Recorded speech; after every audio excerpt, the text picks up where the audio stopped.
En Europe, quelqu'un peut t'appeler 5 heures du temps. 5 heures du temps. 5 heures. Tu es lobat, tu recharges. Vous continuez à causer. Mais c'est la même personne. Tu lui dis de prier 1 heure. Elle n'arrive pas à le faire. Mais elle peut passer 5 heures du temps devant un écran. 5 heures du temps devant Skype, Messenger et tout le reste. Ça diminue le temps de méditer la parole. Quelle est la dernière fois, mon frère, toi qui as tout le temps un téléphone, que tu as lu ta Bible pendant 30 minutes, tu es concentré en train de lire. Et vous savez aussi avec ces Bibles qui sont dans nos téléphones, pendant que tu lis ta Bible, du coup on t'appelle sur WhatsApp, on t'envoie un message, tu arrêtes, tu quittes l'application Bible, tu entres dans l'application WhatsApp et tu te perds là-bas, tu te retrouves sur YouTube. Oui, parce que pendant que tu es sur l'application Bible, on peut t'envoyer un message WhatsApp qui contient un lien YouTube. Et quand tu entres dans le lien YouTube, on parle d'un lien Twitter. Et quand tu vas sur le lien Twitter, tu te retrouves sur Instagram. Et puis tu as fait 2 heures du temps, mais tu étais en train de lire la Bible. C'est pourquoi je vous conseille, lorsque vous méditez la parole, méditez avec la Bible en papier. Là-bas, il n'y a pas de Messenger. Là-bas, il n'y a pas de WhatsApp. Il n'y a pas d'appel téléphonique. Alléluia. Moi, j'utilise la Bible électronique pour prêcher et faire des recherches, mettre en place ma prédication. Mais quand je médite, j'ai un bic et j'ai une Bible en papier et j'écris dessus et j'écris et j'écris et j'écris. Mes frères et sœurs, revenez à la Bible en papier. Revenez à la Bible en papier. Sinon, vous ne connaîtrez pas la Bible. Vous ne connaîtrez pas les Écritures. Vous allez vous perdre dans les Écritures. Et le but du diable derrière les réseaux sociaux et les écrans, c'est faire des chrétiens des gens qui prient beaucoup, mais qui ne connaissent pas la Bible et qui ne la lisent pas, mais qui lisent des WhatsApp tout le temps, des messages, des SMS, qui regardent des vidéos, qui causent au téléphone, mais qui ne lisent pas la parole et qui n'ont pas de Bible en papier. Je vous avais dit que dans les temps qui viennent, les Bibles électroniques vont être modifiées. De plus en plus, on va commencer à modifier jusqu'à ce qu'à la fin, nous aurons des Bibles qui ne sont plus la Bible. Et un jour, on va supprimer les applications Bible. Et les personnes qui n'ont pas de la Bible en papier n'auront plus de Bible. L'une des choses qui va arriver au temps de la fin, ce sera la carence de la Bible, de la vraie Bible. Ayez vos Bibles. Ouvrez vos Bibles, lisez vos Bibles, écrivez dans vos Bibles, soulignez les versets en rouge, en bleu, en jaune. Soulignez, lisez vos Bibles. Alléluia. Ainsi, un autre danger, c'est la diminution de la capacité de lire. De lire pas seulement la Bible, mais de lire même des livres chrétiens. Aujourd'hui, avec les écrans, nous devenons incapables de prendre quelque chose qui ne brille pas. Nous sommes habitués à ne regarder que des choses qui ont de la lumière. Et quand on te donne un livre mat qui n'a point de lumière, nous sommes devenus incapables de prendre un livre qu'on peut toucher et qu'on peut lire. Et je t'assure, ça c'est mon expérience. Si tu me donnes un livre électronique et tu me donnes un livre en papier, je préfère un livre en papier. Parce que quand je lis un livre en papier, c'est comme si je suis en contact physique avec les écrits et j'ai même l'odeur du livre. Hein? Tu vois l'odeur du livre? Attends, un livre. La Bible, livre est un solo. Livre est un solo, mon bruit. Alléluia. Et même toucher la texture du papier. Hein? Ça te fait quelque chose. Ça te laisse une expérience intellectuelle, spirituelle et même physique. Tu as touché. Et tu vois même d'autres qui font ça. Alléluia. C'est un plaisir, mes frères, et nous devons revenir à cela. Mais le plan de l'ennemi, c'est de diminuer la connaissance que les hommes ne connaissent pas, parce que les vraies connaissances sont dans les livres, mais l'ennemi, au travers des réseaux sociaux et des écrans, veut faire de nous des hommes qui n'arrivent plus à tenir des livres. Beaucoup de choses que je vous enseigne, je les ai lues. Beaucoup de gens me disent, pasteur, tu n'as pas fait la théologie, mais comment tu connais toutes ces choses? Je suis un théologien sans diplôme. Je suis un autodidacte. J'ai tous les livres de théologie, pas tout, mais tous les basiques de théologie. J'ai ça chez moi à la maison et je lis des livres gros comme ça. Gros comme ça. Mon livre préféré dans ma bibliothèque, c'est un livre gros comme ça qui parle de la théologie systématique. C'est mon livre préféré. Mais je vous assure, mes frères et sœurs, lorsque tu vas à la sauvette sur les réseaux sociaux, prendre quelques phrases, quelques lignes, tu auras une certaine connaissance, mais tu n'auras pas la totale connaissance. On n'a pas une bonne santé en ayant des desserts, mais il faut avoir le plat principal et il faut chercher dans des livres. Alléluia. Une autre chose, un autre danger des réseaux sociaux, c'est la préférence pour les cultes en live qu'en présentiel. Je vois certains frères même de cette église. Lorsque je vais, parce que quand on diffuse une vidéo, je n'ai pas le temps de suivre la qualité de la vidéo. Lorsqu'on finit le culte, je vais revoir la vidéo pour corriger certaines choses et demander qu'on ajoute certaines choses. Alors des fois, je vois des frères de l'église qui sont en ligne. C'est-à-dire, il a préféré rester à la maison pour écrire j'aime, alors qu'il avait l'argent pour venir au culte. L'homme moderne, de plus en plus, il ne veut plus venir dans les cultes. Il ne veut plus rencontrer les gens. Il préfère être derrière son téléphone, derrière sa télévision. Il est en train de suivre un culte pendant qu'il mange un peu. Il suit Amen, il mange un peu. Il donne les gnognos au bébé. Amen. Hein? Mais c'est ça. Quand on regarde un clip en live, on n'est pas obligé d'être concentré.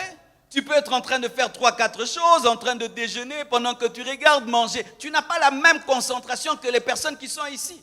Quand est-ce qu'on suit un culte en live?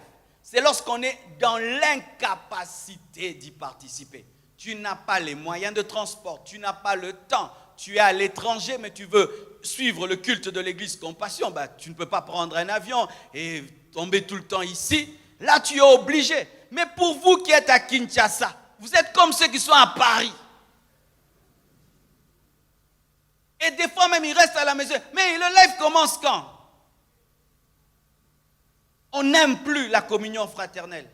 Alors que la vie chrétienne se vit ensemble avec des frères et des sœurs qu'on voit, qu'on peut toucher, qu'on peut palper. Mais on ne veut plus de la communion fraternelle. C'est ça les dangers des réseaux sociaux. Préférez rester à la maison et suivre une vidéo et puis dire amen, amen, amen et commenter. On est à l'aise. On veut être des chrétiens trop relax. Ainsi, les cultes deviennent comme des séries télévisées. Lorsque à côté de chez toi, il y a une église locale réelle et que tu préfères seulement suivre des cultes en live, tu as une maladie, tu n'as pas d'amour. Lorsque on est de nouveau, on aime les frères. On désire rencontrer des hommes et des femmes qui ont rencontré le même Jésus-Christ que nous. Mais comment tu peux te dire être chrétien, mais tu ne supportes pas la présence des chrétiens. Tu ne supportes pas la présence de tes frères. Avez-vous déjà vu un bébé qui naît mais qui boude la famille? Nous avons aujourd'hui des nouveaux convertis qui n'aiment pas aller à l'église, mais qui préfèrent suivre en live. Quand est-ce que tu peux suivre en live?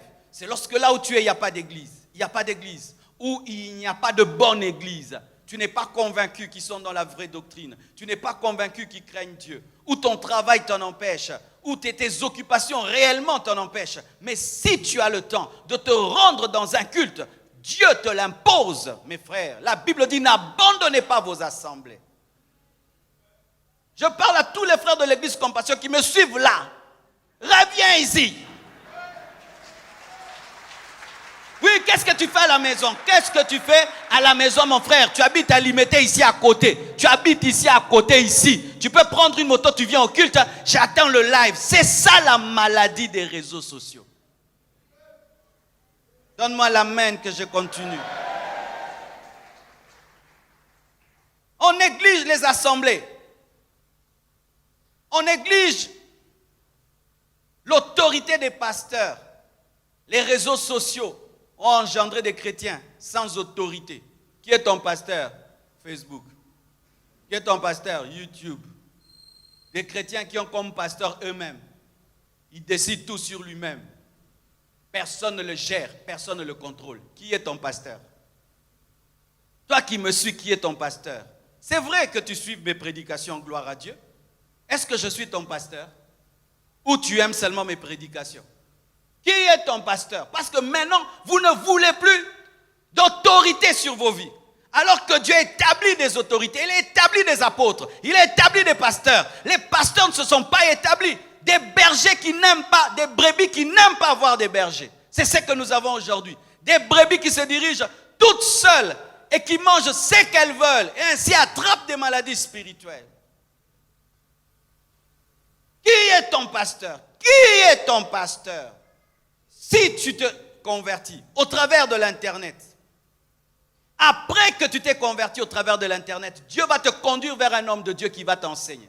Et si tu n'as pas encore de vrai pasteur là où tu vis, Dieu va te mettre même sous l'autorité d'un homme de Dieu que tu suis en vidéo, mais tu dois te soumettre à lui. Car certains, ils veulent être des chrétiens, mais ils n'ont pas de berger. Et même s'ils ont des bergers, ils ont 50 pasteurs. 50 pasteurs. S'il apprécie tes prédications, tu deviens mon pasteur, tu deviens mon pasteur. Il a le pasteur de la prospérité, le pasteur de la prophétie, le pasteur de la sanctification, le pasteur des jeunes, le pasteur de la parole de connaissance, le pasteur de... Il a les pasteurs, beaucoup de pasteurs. Il est riche en pasteurs. Alors que tu n'as qu'un seul papa. Toi, tu as plein de papas spirituels. C'est pourquoi tu souffres de constipation spirituelle. Parce que chacun te nourrit selon lui. Et maintenant, tu as des prédications en toi qui se contredisent. Celui-ci prêche ceci, l'autre prêche cela. Nandi me la wapi. Obégué. Celui-ci prêche ceci, l'autre il contredit. L'autre il prêche. Maintenant, je vais croire en quoi? C'est ça, avoir beaucoup de pasteurs. C'est comme ça que tu as une constipation spirituelle. Parce que si c'est une seule personne qui te nourrit, elle sait. J'ai donné à l'enfant beaucoup de foufou. Maintenant, je dois lui donner des légumes et puis je dois lui donner de l'eau, n'est-ce pas? Mais si c'est plusieurs personnes qui te nourrissent, moi je te donne le foufou, l'autre maintenant il vient te donner la chikwang, tu vois? L'autre aussi qui ne connaissait pas, il vient te donner les arachides. Mon problème aux Anliboumou, c'est pas problème aux Anna on a vu. En français. Ce sont les problèmes que tu as dans la vie. Nous, on a grandi, on avait qu'un seul pasteur. Un seul pasteur. Et même, on peut pas avoir une église en face là, tu ne la connais même pas. Tu n'y vas jamais. Tu es tellement occupé dans votre église que tu n'as pas le temps même de savoir. Et moi, j'ai prié dans une église petite. Je priais dans une église de 200 membres. En face de nous, il y avait une église qui faisait 3 cultes. Et les gens débordaient. Mais jamais je suis allé là-bas. J'ai regardé ça, j'ai dit, waouh, ça grandit là-bas. Oh Dieu, aide-nous. Nous allons grandir aussi. Mais vous, non? Ah, plein kuna.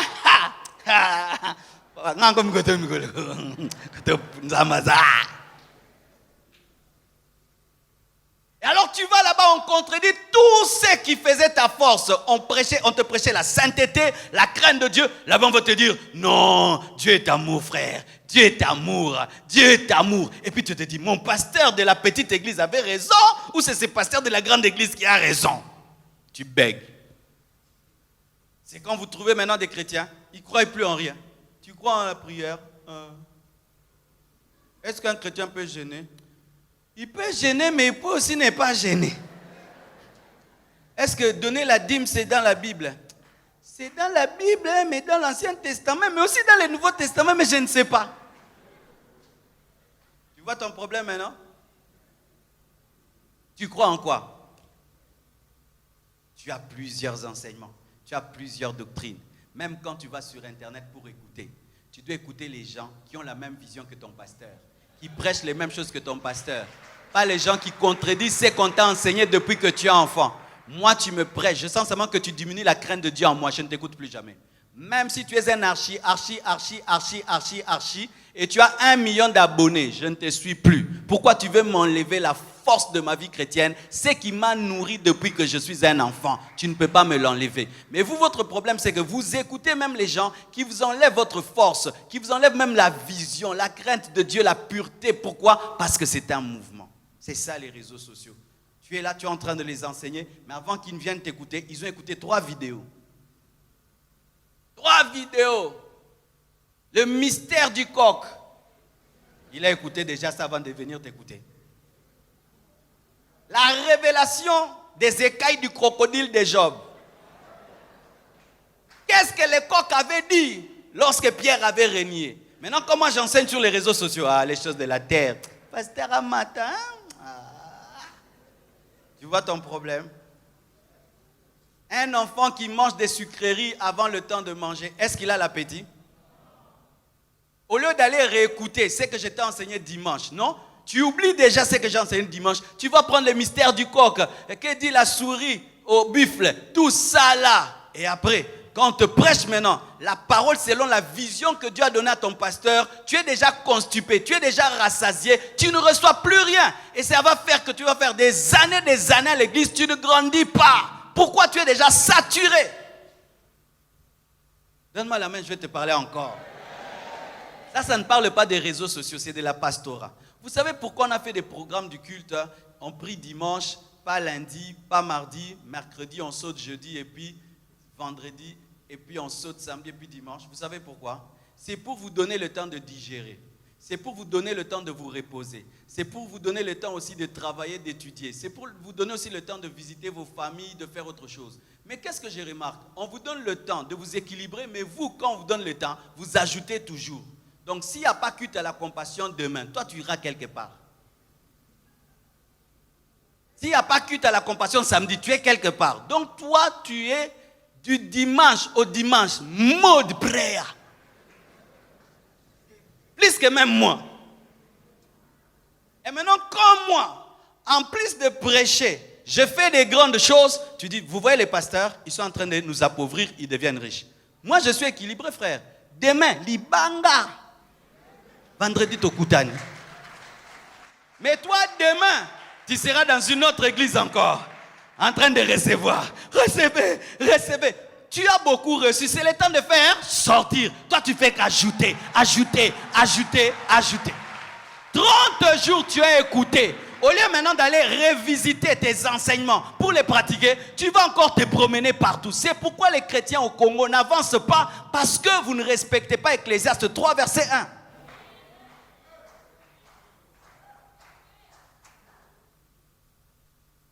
Donne-moi la main. Aussi, les réseaux sociaux engendrent aujourd'hui des cultes sans offrande. Tu suis une vidéo, quand on dit Amen, tu sors. Quand maintenant on dit maintenant nous allons donner, allez sur M-Pesa, allez sur Equity Bank. Ah, quand tu écoutais la parole, c'est Mouyiba maté à terre.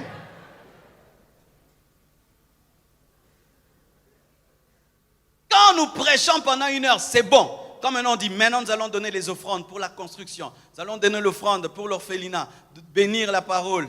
Oh, tu quittes. Et ainsi, nous avons des gens qui font même 2 ans, 3 ans, ils n'ont jamais donné l'offrande, mais ils ne font qu'écouter la parole. Écouter la parole, alors que la Bible dit que celui qui t'enseigne, tu dois partager avec celui qui t'enseigne. Galates 6, verset 6. Mais sur Internet, rares sont les personnes qui font ça. Même quand on donne les coordonnées bancaires, ils disent escroc. Mais demain encore, il va t'écouter l'escroc. Il écoute encore l'escroc.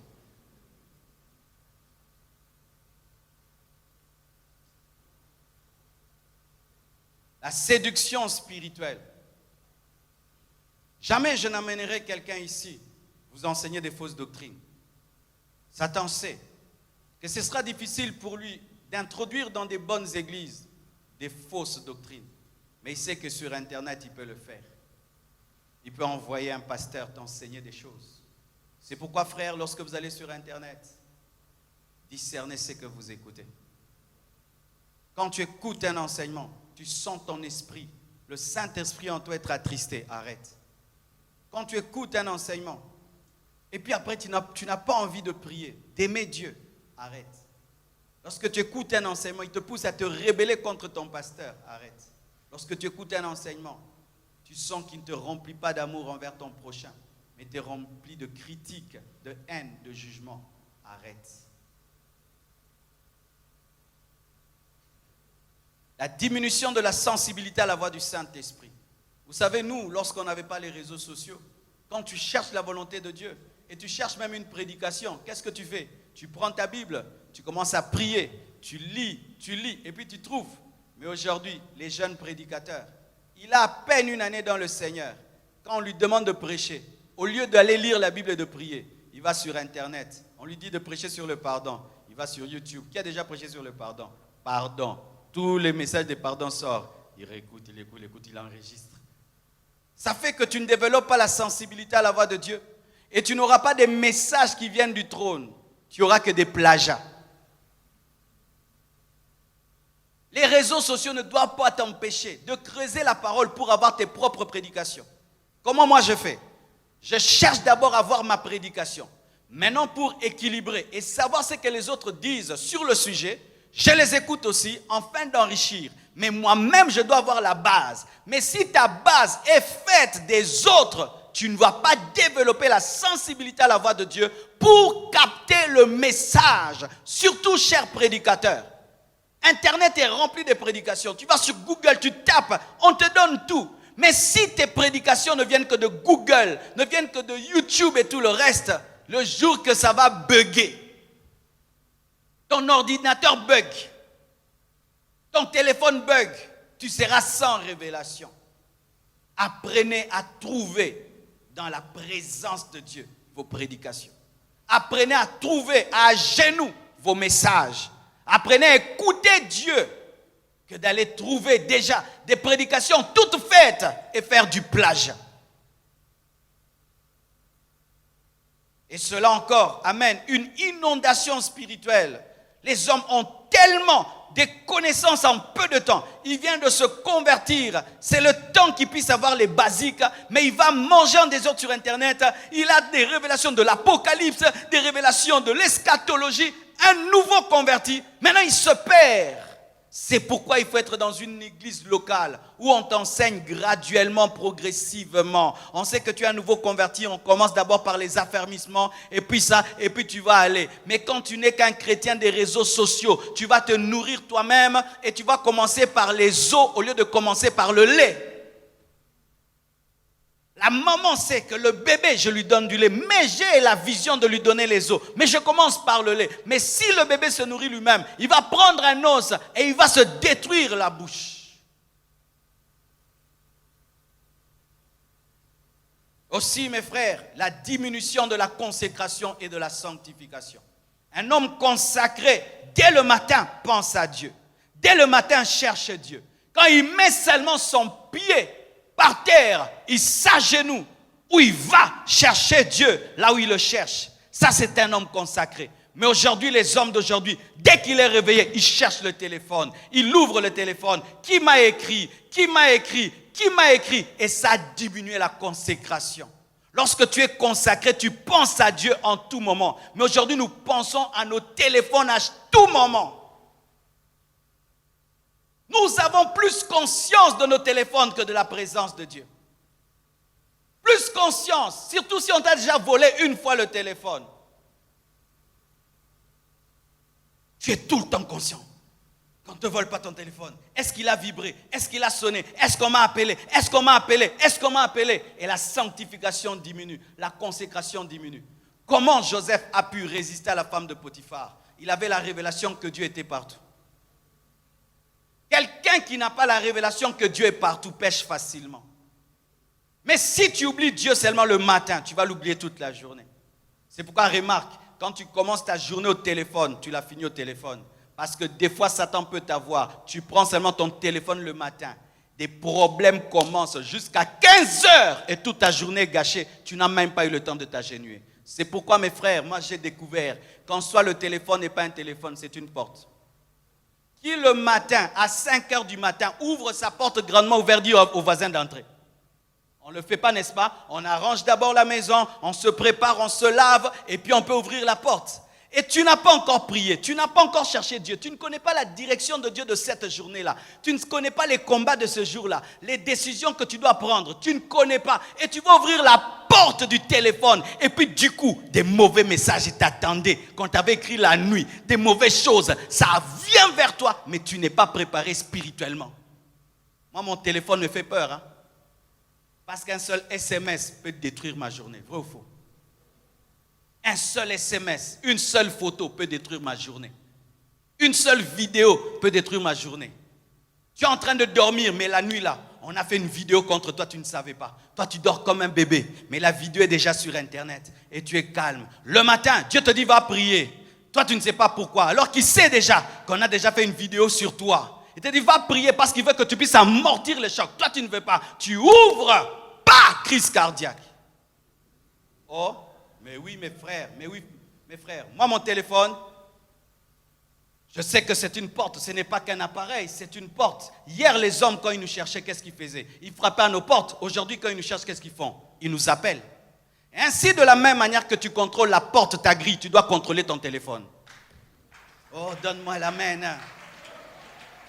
De la même manière, imagine tu as une maison devant laquelle chaque instant, est-ce que tu vas dormir? Est-ce que tu auras la joie? Est-ce que tu auras la paix? Tu auras le surménage. Et tu vas dire, mais arrêtez de frapper à la porte. Mets ton téléphone qui sonne tout le temps. C'est une porte devant laquelle on frappe tout le temps. C'est pourquoi des fois il faut éteindre, être en mode avion. Sinon, ce que tu tiens te détruira. Cela diminue la consécration, la sanctification. Cela amène l'orgueil spirituel. Il y a des fils spirituels qui ont plus d'abonnés que leur père spirituel. Lui, sur Internet, il a 10 000 abonnés. Son père spirituel a 2 abonnés. Du coup, il devient le daddy des daddy. Oui, des orgueilleux. Tu sais, dans certaines églises, les pasteurs ne sont pas très communicateurs sur Internet. Il a une grande église, c'est un homme de Dieu qui a duré dans le ministère, mais ces choses d'Internet, ils sont dépassés. Ainsi, quand il va sur Internet, il ne sait pas vraiment. Et il n'est pas très suivi. Mais ils ont des fils spirituels qui savent utiliser les médias et qui sont suivis. Et tu vois maintenant, il est orgueilleux. Orgueilleux des vues, orgueilleux des abonnés, orgueilleux des likes, orgueilleux des commentaires. Et il commence un ministère Facebook. Il n'a pas d'âme qu'il paie. Il n'a pas de gens qui l'encadrent. Lui, il est homme de Dieu sur Facebook. Tu encadres qui? Nous commençons à confondre le nombre des abonnés au nombre de convertis. Avoir des abonnés, ce n'est pas que tu les as convertis. J'ai 980 000 abonnés sur Facebook. Est-ce que c'est 980 000 convertis? Non! Je sais que c'est le point de contact pour être impacté, mais je sais que je dois travailler avec Dieu pour qu'il se convertisse. Mais certains, s'il a des j'aime, il a des likes, oh l'impact. Est-ce qu'il s'est converti? Il ira au ciel?